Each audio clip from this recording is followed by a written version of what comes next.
Hey, how's it going, everybody? Hope this day is finding you well today. Wanted to bring you out to the garden. The temperatures are looking really nice to start grafting, and so I have quite a bit here in my garden that I do want to graft, which I have been working on every chance that I get and trying to get as many things done as possible. And so I wanted to bring you out today. I'm focusing on some mulberries, and I have quite a few different grafts working. A couple different trees I'm targeting. This, for one, I wanted to show you, is a red mulberry. And this is why you don't buy anything on eBay from an unknown seller. This is a red mulberry, but it turned out to be a male. And this has been in the ground now for, I think this will be the 3rd year. And it's got a really nice trunk, but I can't really use any of the limbs. And so I grafted on last year right here. You can see the graft point. And this is a dwarf mulberry. And so I grafted on quite a few Pakistan. I put a Persian on there. And so just all kinds of graft points. And let me show you the one we're working on today. This is a Walmart dwarf or weeping mulberry. And this has been in the ground for also about 3 years. And it never weeped. And it turned out to also be a male with male flowers, which I wasn't expecting. I thought it would be a male, or it could be. The tag never said one way or the other, but I presumed that it would be the male. However, it doesn't seem to be weeping, and it doesn't have that structure. And so I have decided to put some Pakistan and Persian and dwarf mulberry on this as well.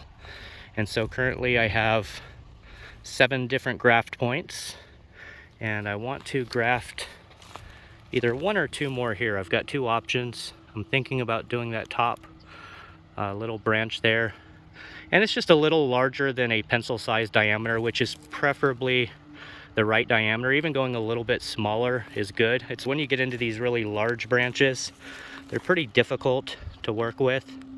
And so preferably, if you can, grafting on smaller branches is a lot easier. So let me get set up and I'll bring you in and show you what we're going to do.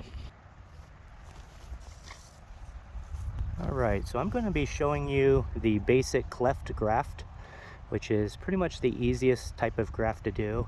So if you're just getting started out, this is the easiest one to start with and to get down before you would move on to other graft types. So I'll show you how we start. So I want to give myself at least a good inch, maybe an 1.5 inches to play with. So I see this node point here. I'm just going to come out a little beyond it and cut the branch. And so what I'll do is I'll use the branch that I just cut, and I'll take this over to the tree and find a branch with hopefully the exact same diameter. And here is my scion piece that I'll be using. Oops. This is a dwarf mulberry. The thing with the mulberries is that they're the first to leaf out and fruit every year. And so you really have to, when you want to graft mulberry, you have to do it really early. And you really want to graft when the tree is still dormant before it actually leaves out. You'll have the best chance for success. So before it actually leaves out is when you want to do this. And try to find a branch that is, or just a little stem like this. This is about pencil diameter. It is a little bit smaller than this, but that is fine. I can make it work.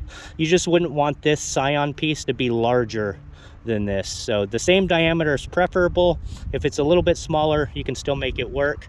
I'm going to cut it about 6 inches, and then I'm going to go ahead and wrap this in parafilm. And here is the scion piece, and I'll just go ahead and leave about 1 inch undone at the base, and that's where I'm going to go ahead and make my cutting point. But I've got the whole scion wrapped. It just makes it easier when you go to finish it off. I already have this part wrapped in the parafilm, and so I'm going to go ahead and start making my incisions. I'm going to go ahead and start cutting into the stem itself. I want to be right into the center of the stem.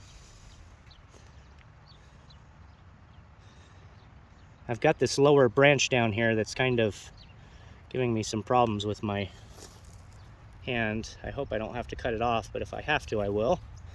Okay, I'm inside of it, and I just want to cut in about 1 inch as well. And so now what I'll do is I'll take my scion and I'll set it up to the branch, and I'll just see what kind of position this new graft point is going to be in. And if I want it to go a certain way, I can reposition it, but really it doesn't seem to make a difference. So I'm just going to go ahead and start my cuts. And so I just want to make nice cuts, kind of angling down at the ends. And I'm just looking at these sides because I just want 2 nice sides when it's all said and done. Oop, I cut that right side just a little much. Okay, what I'm gonna do, just gonna snip my tip here. And I have some pretty nice sides. So what I'm gonna do,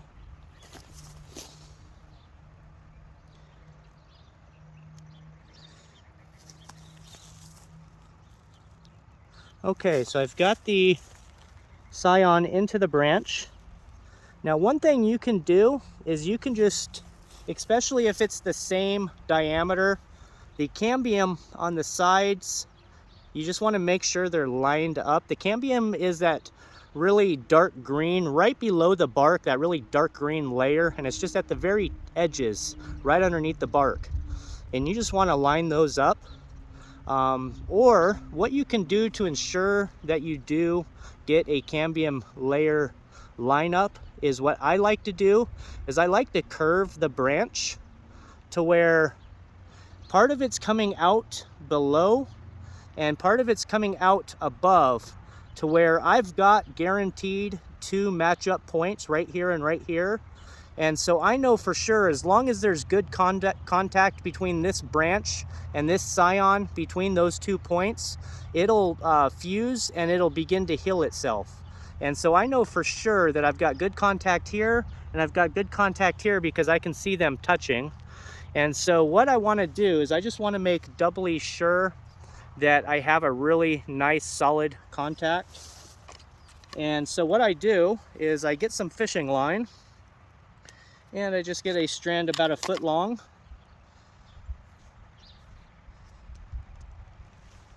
Wrap it around one of my fingers. And then what I do here is I take one end. I'm just using this to really pull the entire incision cut points and really pull them together around the insertion point of this graft. And so once I get here, I can really start pulling it tight, and it's going to eat into the bark just a little bit, and that's fine. I'm not tying any knots. And so once this takes, I'll come back. Once I start seeing green growth come out of this scion, I'll come back and I'll just undo what I'm doing here. And the fishing line will just come undone. I forgot, I've got some black mechanical tape.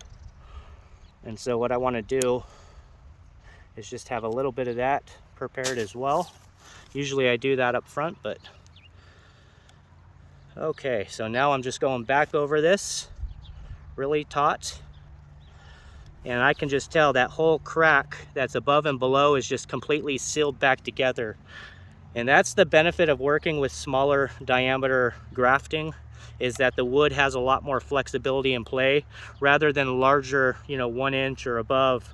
There's really not a whole lot of play, and it's a harder thing to work with, to make sure that you just really want to make sure you get those cambium layers from the scion and the branch to line up, and then just try to get a really nice mating surface. And then when I put the black electrical tape on, I'm just doing that to hold the fishing string in place, so I don't have to make any knots. But also I'm doing that to give strength as well, so I'm pulling it taut around the branch. So this scion's going nowhere. So if a little bird or anything lands on this scion, it's just going to stay in place. So this is just giving you a little bit more strength.